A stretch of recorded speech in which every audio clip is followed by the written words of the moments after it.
ജർമ്മനിയിൽ പോയി പഠിക്കണമെന്നുണ്ടെങ്കിൽ German language നിർബന്ധമായും പഠിക്കണമെന്നുള്ളൊരു തെറ്റിദ്ധാരണ നമുക്കിടയിലുണ്ട്. എന്നാൽ ജർമ്മനിയിൽ പോയി പഠിക്കാനും ആഗ്രഹമുണ്ട്.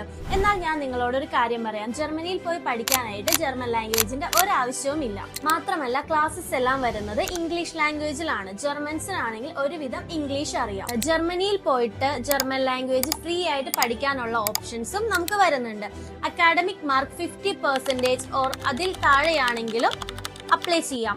IELTS വിചാരിച്ച പോലെ സ്കോർ കിട്ടിയില്ല, 6, 5.5 ആണെങ്കിലും ഓപ്ഷൻസ് വരുന്നുണ്ട്. ഇതിനെ പറ്റിയിട്ട് കൂടുതൽ ഡീറ്റെയിൽസ് അറിയാനും അപ്ലൈ ചെയ്യാനായിട്ട് എത്ര പെർസെൻറ്റേജ് ആണ് വേണ്ടത്, സ്കോളർഷിപ്പ് എത്ര വരെ അവൈലബിൾ ആണ്, യൂണിവേഴ്സിറ്റീസ് ഏതെല്ലാം കോഴ്സസ് സ്റ്റുഡൻസിന് പ്രൊവൈഡ് ചെയ്യുന്നുണ്ട്, ഇതിനെ പറ്റിയിട്ട് കൂടുതൽ ഡീറ്റെയിൽസ് അറിയാനായിട്ട് കോൺടാക്ട് ചെയ്യൂ ഗ്ലോബൽ സ്പേസ് സ്റ്റഡി അബ്രോഡ്.